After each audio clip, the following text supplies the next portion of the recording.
This talk is about pattern reversal visual evoked potential interpretation. It is intended for the clinical neurophysiology fellows at Nick Laus Children's Hospital. I will conduct this talk by showing you a pattern reversal visual evoked potential study and asking you to choose the correct answer. Then I will show you an abbreviated step-by-step approach to finding the correct answer, hopefully the same one as you had chosen. The question is, what is your impression? A. Right prechiasmatic lesion, B. Left prechiasmatic lesion, C. Chiasmatic lesion, D. Left postchiasmatic lesion. The abbreviated approach to reading pattern reversal visual evoked potential studies I use consists of 5 steps. I refer to the first step as verification, to the second step as numbers, to the third step as analysis, to the fourth step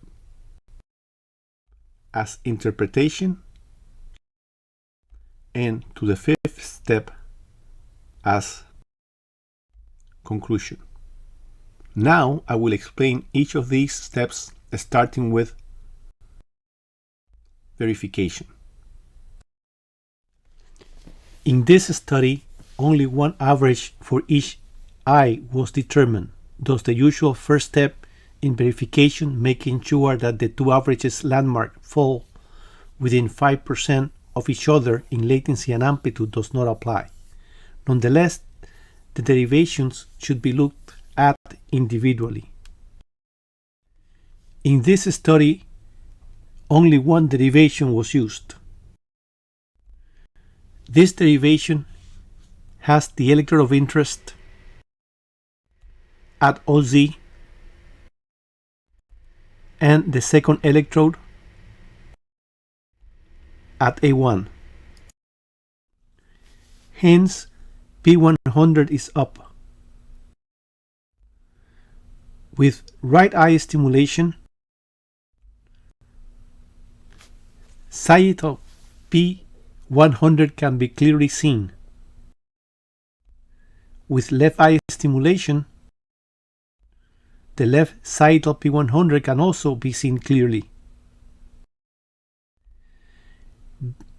The tagging of these waves was appropriate. So computer labeling and tagging is correct. Once verification is concluded, we move to the second step, which is numbers. So we go back to the panel. With right eye stimulation, the latency to sagittal P100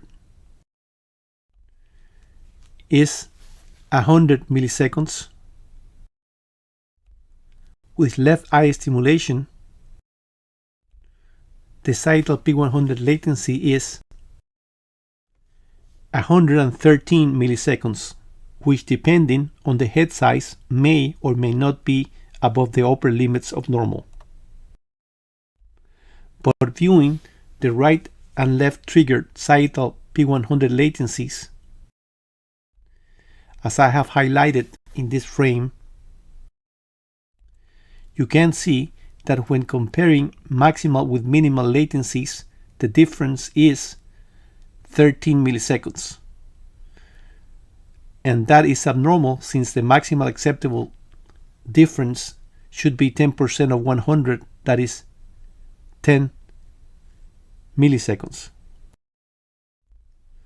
Looked at it in a different way, we can compare this sagittal P100 after right eye stimulation that is occurring 13 seconds before the left, and obviously the left sagittal P100 occurs 13 seconds after the right sagittal P100. Going back to review other pertinent numbers, we can see that after right eye stimulation, sagittal P100 amplitude was normal, and after left eye stimulation, sagittal P100 amplitude was also normal. The ratio, whichever way you slice it, is less than 2. That would indicate pathology. So in this case, there's no pathology. So this ends the number step, and we move on to the analysis. This is the analysis chart. The left absolute sagittal P100 latency was 113, and as we previously mentioned, a number that may be normal depending on head size, but since the latency difference between the left and the right eye sagittal P100 is 13 milliseconds, and as we previously mentioned, it should be no more than 10 milliseconds. This is certainly abnormal. The left sagittal P100 absolute amplitude is normal, as so it is normal when we compare it with the right. No parasagittal P100s after left eye stimulations were recorded. Right eye absolute latency is normal. The latency difference of right to left, since right occurred earlier, does not indicate right visual pathway abnormality. That is, the difference does not indicate an abnormality in the right eye. Sagittal P100 amplitude trigger after right eye stimulation was normal.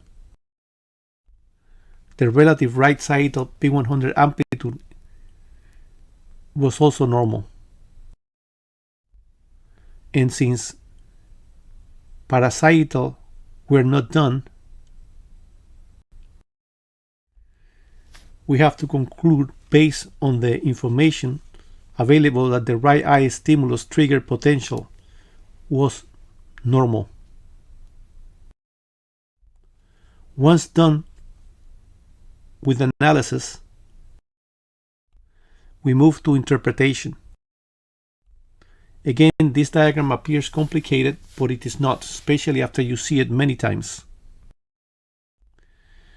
To the question if there is sagittal P100 pathology, we have to say yes. The pathology is unilateral, thus it is an optic nerve problem involving the left side. So now that we are done with interpretation, we have to go to conclusions. The conclusion is that the pathology is at the left prechiasmatic region, that is in the optic nerve, and since latency is affected and amplitude is not, the optic nerve pathology is most likely demyelinating.